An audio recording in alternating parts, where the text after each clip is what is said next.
Հաջորդ մեր դասը դա VTO-ն է։ VTO-ն ռուսերենից դա հապավում է, այն հասկանում ենք հետևյալ կերպ՝ Влажна тепловой обработка, VTO։ Հայերեն ԽՋՄ, խոնավա ջերմային մշակում։ Ես սովոր եմ ասեմ VTO, դրա համար անդադ կասեմ միայն այդ բառը, բայց իմացեք, որ դա նշանակում է ջերմախոնավային մշակում կամ խոնավաջերմային մշակում, ոնց կասեք։ Ամբողջ աշխատանքը կատարվում է հարթուկի, պրեսների, հարթուկող պարային գործիքների օգնությամբ։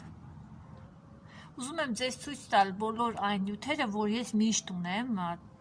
այլ նյութեր նույնպես լինում են, բայց այն ես գնում եմ հատուկ ինչ-որ մի աշխատանքի համար, ինչ-որ մի չափով, այսինքն ոչ շատ, բայց սրանք միշտ ունեմ, ահա այս տարբերակով ես գնում եմ միանգամից շատ և երկար ժամանակ, որտեղ սրանք ամենահաճախակի օգտագործվող նյութերն են։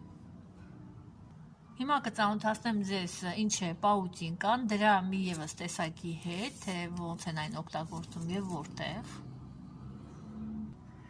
Ֆլիզիլինի ահա այսպիսի տեսակի և ֆլիզիլին որտեղ կա թել,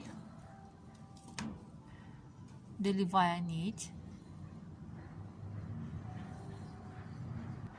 Ահա այսպիսի բարակ դուբլիրինից կտոր է,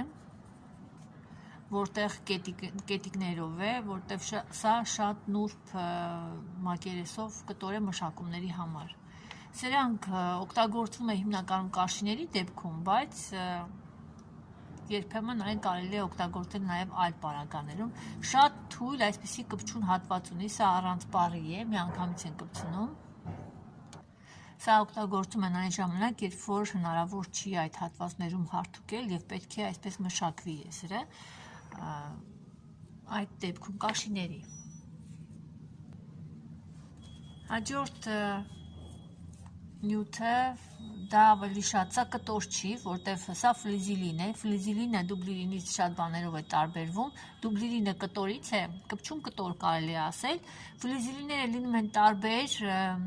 նրանք ամեն մեկը ինչ-որ մի գոստով պատկանում են ինչ-որ այսքան ստանդարտներով, որը սովետական միությունը մտածել է չափից շատ տեսակներ կան և ամեն մի տեսակը մի մշակման համար է նախատեսված։ Բնականաբար դուք այդպես չեք կարող գտնել բոլոր տեսակները և հիմա շատ խանութներում նույնիսկ աշխատողները չգիտեն այդ ամեն ինչը և իրանց մոտ մի անուն կա ֆլիզիլին կամ կպչուն կտոր։ Ֆլիզիլինը լինում է շատ տարբեր տեսակի, լինում է նաև լուծվող ջրի մեջ, որ լուծվում է, դա օգտագործում են ասեղնագործության մեջ և այնպիսի աշխատանքների, որ պետք է այն հետո չլինի։ Կարելի է նաև հագուստի մեջ օգտագործել միայն կարը պահելու համար։ Ֆլիզիլին լինում է նաև առանց այս սոսնձային ծածկույթի, մենք այն նույնպես օգտագործում ենք որոշակի պարագաներում, բայց հագուստի մեջ հիմնականում ես ինքս խուսափում եմ ֆլիզիլինից, որտև այն հետո միևնույն է փոխում դեֆորմացում է այդ հատվածը, երբ որ ինքը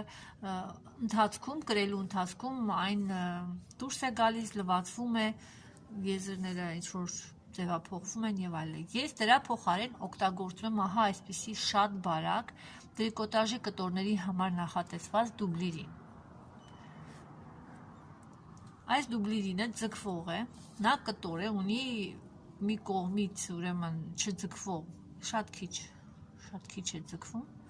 իսկ մյուս կողմից ուղղակի շատ, ահա այսպես ձգվող է։ Ես այն օգտագործում եմ բարակ կտորների դեպքում, եթե դրա անհրաժեշտությունը կա, պահպանելով, եթե պետք է ձգվածությունը օգտագործեմ, ուրեմն օգտագործում այդ ուղղությամբ, եթե պետք է այնպես լինի, որ այդ հատվածը քիչ ձգվի, ուրեմն օգտագործում այս քիչ ձգվող հատվածը։ Հաջորդը դա դուբլիրինն է, ամենատարածվածը, որ կտեսնեք, դա ահա այս տեսակի դուբլիրինն է։ Հայաստանում կան սրա գունավոր տեսակները, ես այն տեսել եմ մի խանութում, որտև այստեղ ես չեմ տեսել կարմիր դուբլիրին օրինակ, բայց Հայաստանում ես տեսել եմ, այնպես որ Հայաստանում այս տեսակները ավելի բազմաժանր են, բազմատեսակ են։ Եվ կա դուբլիրինի ահա այսպիսի տեսակ, երբ որ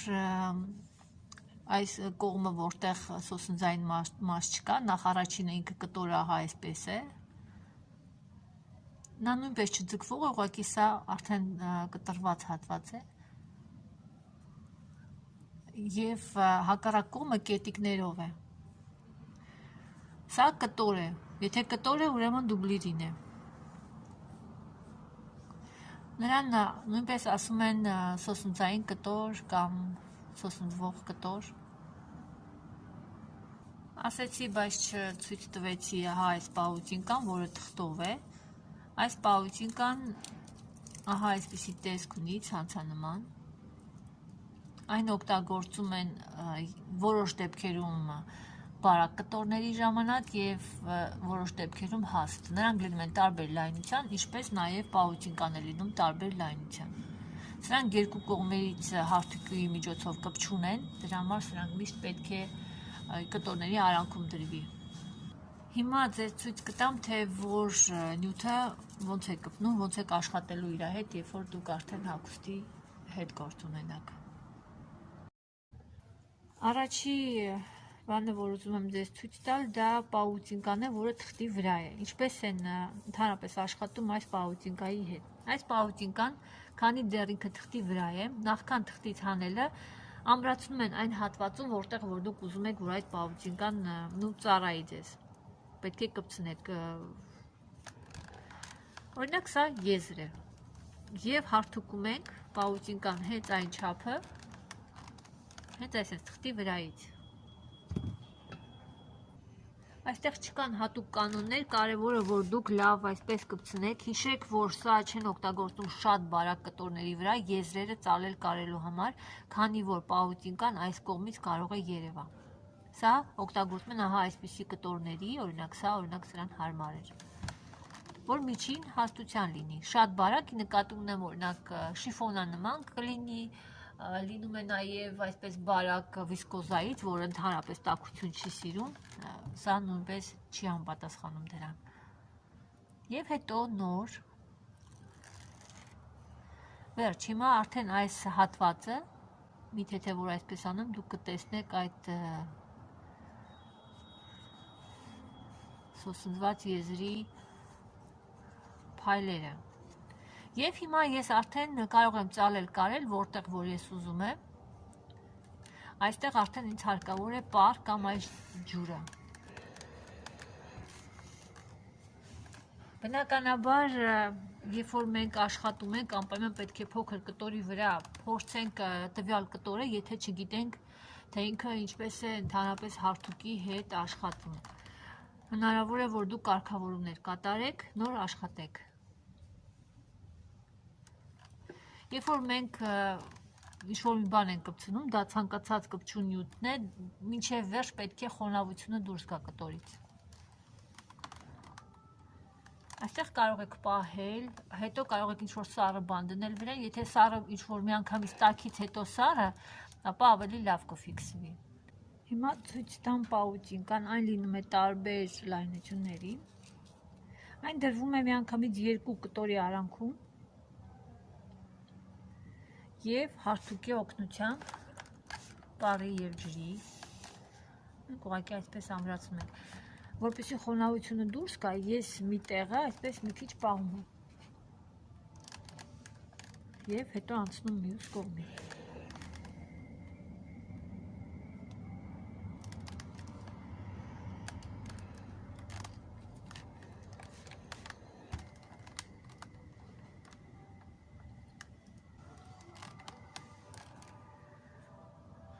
Ամենակարևորը, որ դուք պետք է իմանաք ինչպես են աշխատում պահուտինկայի հետ, դա պահուտինկան պետք է անպայման, կոնկրետ այս առանց թղթի պահուտինկան պետք է դրվի երկու կտորների արանքում, նոր հարթուկվի վերևի այդ կտորի կողմից։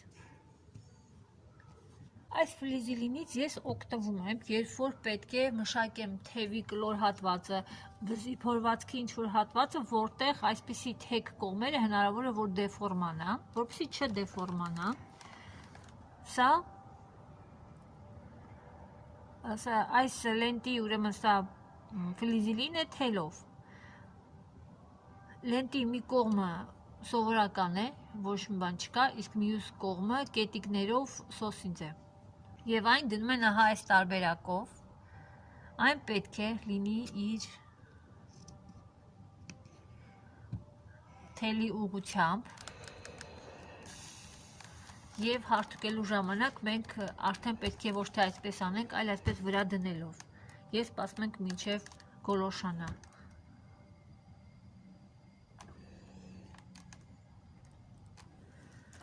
Սա ֆիքսելուց հետո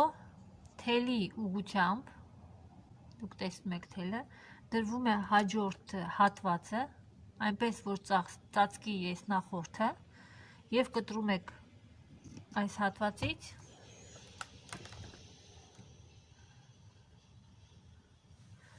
եւ նույն աշխատանքը կատարում եք այս հատվածի համար։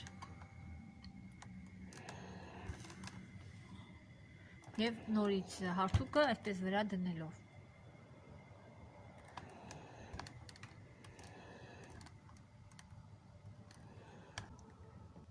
Այդպես մշակում են ամբողջ պրոյման, վզի փորվածքը, կոր հատվածները։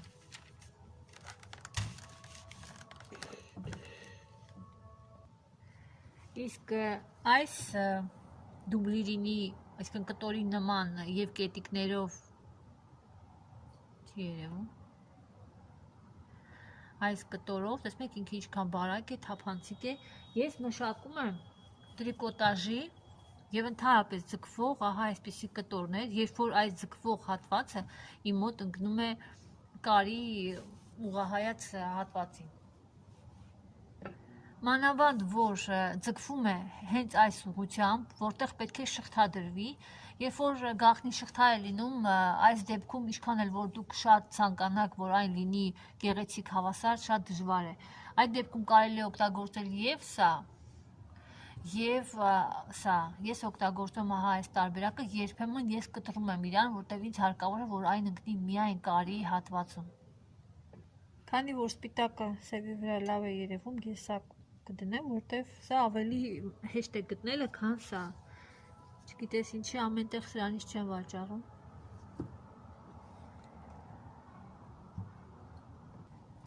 Եվ մենք արդեն այս հատվածը այնպես որ պետք է լինի, եթե պետք է նույնիսկ նստացնելու տեղ կա, դուք պետք է այն հավասարացնեք մյուս կողմի հետ, ապա այդ աշխատանքները արդեն կատարում եք նախօրոք մինչև սրա դնելը, այսինքն այս ֆլեզիլինի դնելը եւ նույն տարբերակով առանց շարժումների մենք այսպես ամրացնում ենք։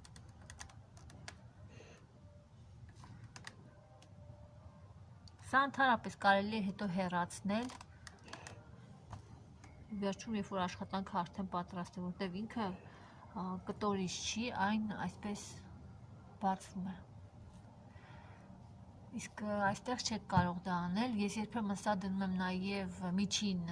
գծերի մշակման ժամանակ, երբ որ այն կտոր է, եւ այն տալիս է հավելյալ ամրություն։ Ստացվում է, որ հիմա այս գծով կարելը իմ համար դժվարություն չի առաջացնի, ոչ մի տեսակի ալիքներ չի լինի, եթե նույնիսկ ես այստեղ գաղտնի շղթա կարեմ։ Սա արդեն կարաբաժինն է, ընդհանրապես չի ձգվում այս եզրը։ Այդպես, իհարկե, կարելի է մշակել նաև բոլոր հատվածները, որտեղ պետք է որ լինի ամուր, չձգվի։ Ֆլեզիլին։ Ֆլեզիլինը չի համարվում կտոր, այն ավելի շատ թղթի նման է։ Ես հիմա փոքր հատվածի վրա նորից ցույց տամ, որ այն թղթի նման, այն լինում է լուծվող, սա հիմա սովորական ֆլեզիլին է, երբ որ մի կողմը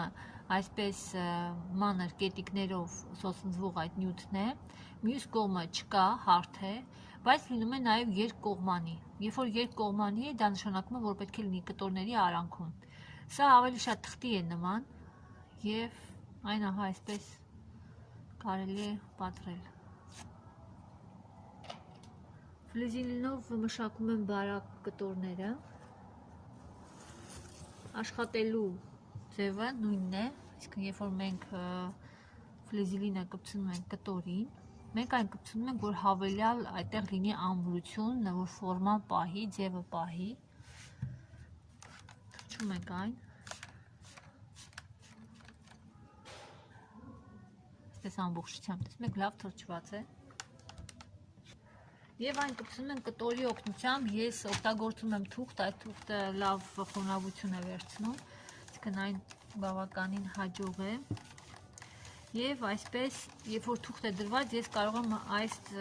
գործողությունները կատարեմ, բայց երբ որ կտորի վրա է, ապա կտորը դուք անում եք նույն եղանակով, մինչև այդ հատվածում այդ հացը չգոլոշանա, այսինքն ամբողջությամբ պետք է գոլոշանա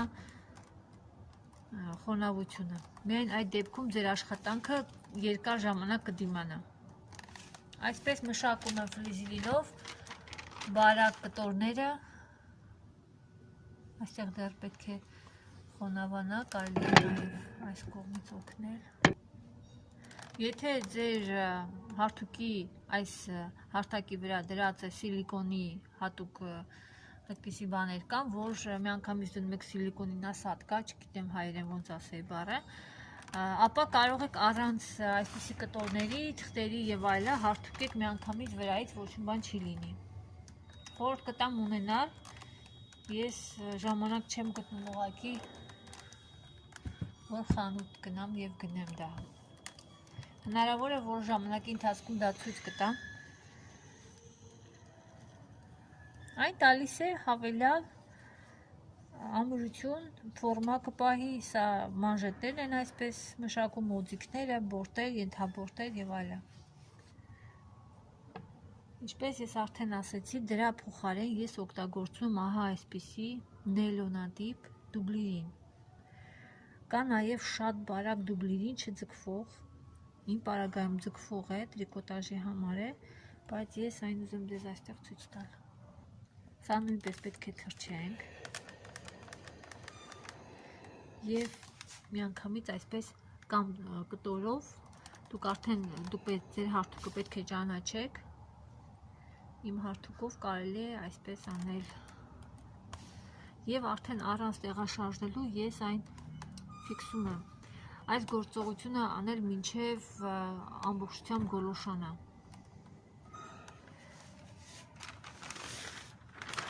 Ուղղակի արագացնում եմ համար էտապը, երբ որ ես նաև մի փոքր ճնշում եմ գործադրում, շատ չէ, բայց ես այն մի փոքր այսպես սխում եմ նաև։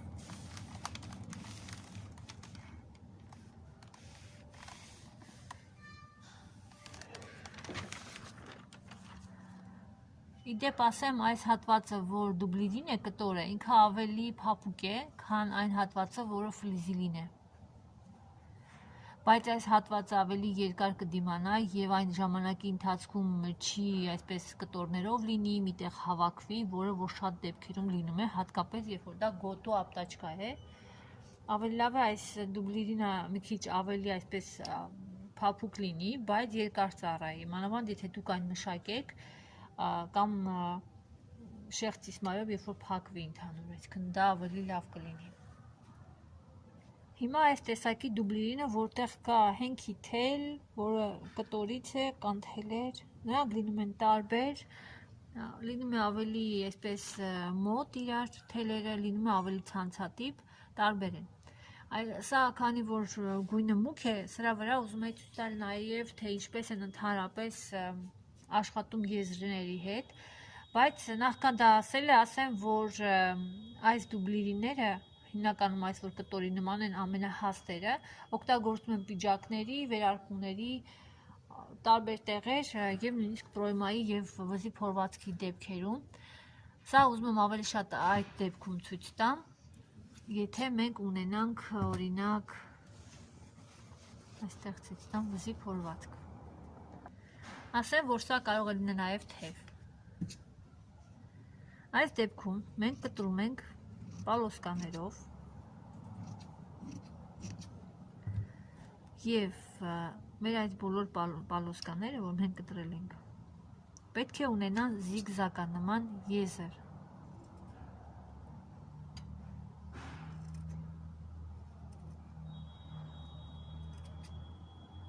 Ահա այս տարբերակով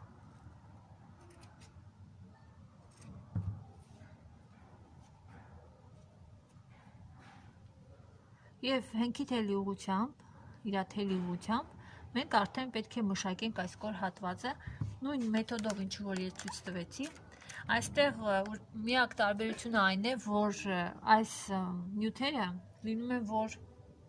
տարբեր պարտիաներ են լինում է, որ հնարավոր է այսպես հարթուկով միանգամից հարթուկել, լինում է, որ ինքը հարթուկի վրա սև կետիկներ է թողում, հետքեր է թողում։ Հիմա այս դուբլիզինը այդպես անհաջողներից մեկն է, որը իմ հարթուկը կեղտոտում է։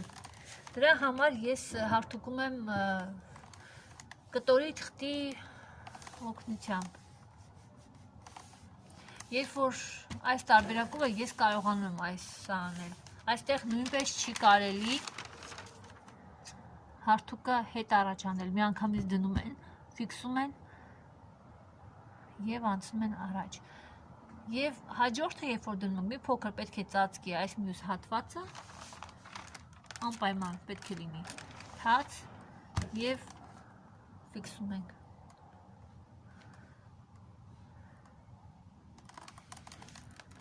Այսպես աշխատում են բոլոր կոր հատվածների հետ։ Դե ուղիղ հատվածները կարծում եմ չկա ինչ-որ այդպես, մեկ նույնիսկ սրան է կպել, ահա այսպես կպնում է իմ հարթուկի։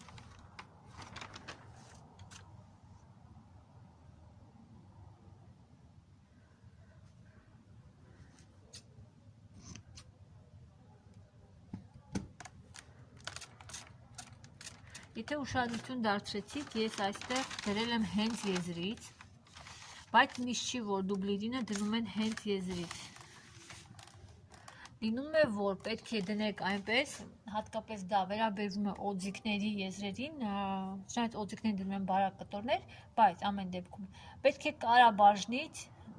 ներքև լինի, կամ էլ եթե ընկնի կարի տակ, ուրեմն գծի 1 մմ, ոչ շատ, 1-2 մմ։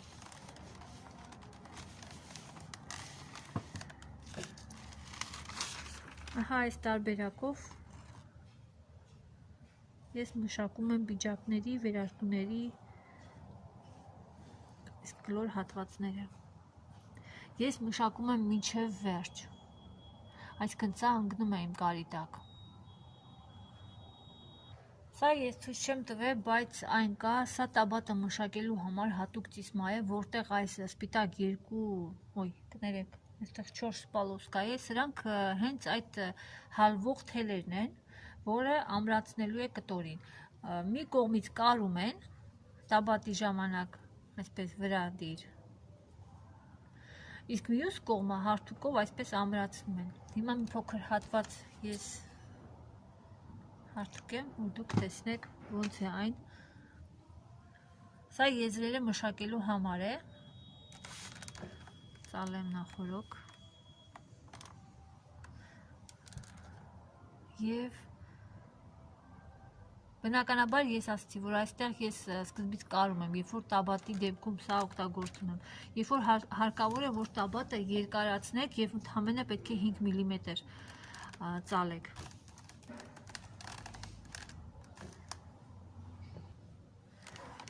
Սա նույնպես նույն սկզբունքով հարթուկը առանց այս կողմ այն կողմ տանելու մենք ամրացնում ենք և եզրը ահա այսպես ամրանում է։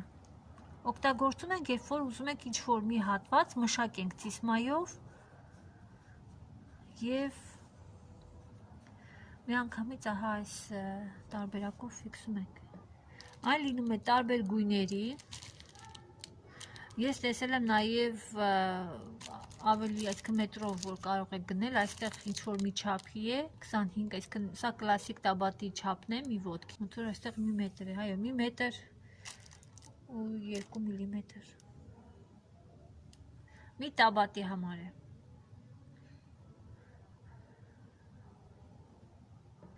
Կան կտորներ, որ չի կարելի հարթուկել, օրինակ կաշին։ Այստեղ օրինակ դրված է ֆլիզիլին, սա ես կարճացրել եմ, և ֆլիզիլինը ուղղակի ամրացված է սոսնձվող նյութերով։ Սա ֆլիզիլին է, որը ընդհանրապես չունի սոսնձային հատկություն, ոչ մի կողմից։ Կարերը, սա եզրն է այսպես մշակվում, կարաբաժինը չեն մշակել, միայն այս հատվածը։ Այստեղ այս կարերը իրականում երբ որ ֆաբրիկան է կարում, իրանք հատուկ կաշի կարելու հարմարանքներ ունեն եւ այլն, բայց երբ որ մենք ենք արդեն վերանորոգում, մենք շատ նյութեր չունենք։ Կոնկրետ այս պարագայում, երբ որ ես չեմ կարելու այլ ուղղակի ֆիքսելու եմ կարաբաժինը աջ եւ ձախ, որտեղ պետք է որ այն լինի հարթ, հարթուկել հնարավոր չի, օգտվում եմ двухсторонний, այսինքն երկկողմանի, ահա այսպիսի կպչուն լենտայից։ Եվ ահա այս տարբերակով ես ամրացնում եմ այն հատվածը, որտեղ որ պետք է այս մի կարաբաժինը ես ֆիքսեմ։ Սա թուղթը հեռացնում ենք եւ արդեն այս կարաբաժինը, սա կպչուն լենտան է մեր, ֆիքսում ենք այդ լենտայի վրա։ Սա մի տարբերակ։ Երկրորդ տարբերակը, ընդհանրապես, եթե սա բարակ կաշի է, դուք կարող եք ուղղակի սովորական չոր սոսնձով, որ երեխաների թուղթ են սոսնձում, ուղղակի դա օգտագործեք, հիանալի օգնում է եւ ասեղը չի վնասում։ Դա վերաբերվում է այն հատվածներին, որտեղ դուք պետք է կարեք մեքենայով։ Սա օգտագործում են, երբ որ շղթա են տեղադրում, բայց այնպես որ չընկնի կարի տակ։ Այսպիսի կտորանման, սպիտակը ցույց տամ երևի սևի վրա լավ կլինի, օգտագործում են, երբ որ մենք ուզում ենք եզրը հավաքել, կտորանմանը մի փոքր կպչուն է։ Երբ որ դեֆորմացված եզր ունենք, մենք այն պետք է գեղեցիկ հավաքենք, այդ չափի վրա, որ պետք է հավաքենք, մենք այն այսպես հավաքում ենք այս դիսմայի վրա, իսկ տակը նստացնելով։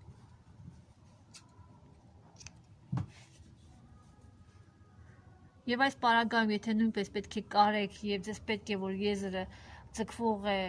էկո կաշիների դեպքում, ինչ-որ կաշիների դեպքում, ինչպես աշխատանքների դեպքում, երբ որ պետք է չհարթուկվի այլ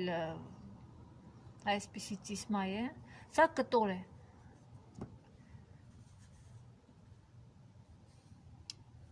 Այստեղ շատ թույլ է այս կպչուն հատվածը։ Եվ չի խանգարում մեքենայի ասեղին։ Օգտագործում են նաև դուբլոնկաների ժամանակ։ Կա նաև թել, որը սովորական թել է, մենք կարում ենք եւ հետո հարթուկելուց հետո այդ թելը հալում եւ կպցնում է բոլոր այդ կտորները, որ մենք կարել ենք այդ թելով։ Ես կտեղադրեմ նկարը, այդ թելի այս ֆիրման բավականին թանկ ֆիրմա է եւ այն միշտ չի, որ հարմար է օգտագործել հագուստի վերանորոգման մեջ, իսկ հագուստի պատվերներ կոնկրետ ես աշխատում եմ խուսափել ցանկացած տեսակի սոսնձվող նյութերից։ Եթե պետք է,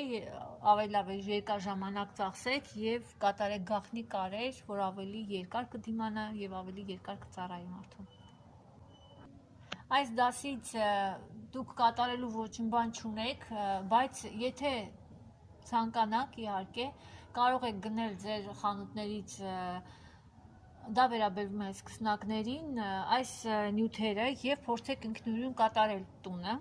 փորձեք կպցնեք, որ պրակտիկա ունենաք եւ հարցեր առաջանա, որ կարողանամ ձեզ օգնել։ Եթե հիմա չեք կարող եք հետագայում երբ էլ որ լինի, դուք այդ աշխատանքները կատարեք եւ իմ հետ քննարկեք, խորհրդակցեք ցանկացած պահին, ես միևնույն է կօգնեմ ձեզ։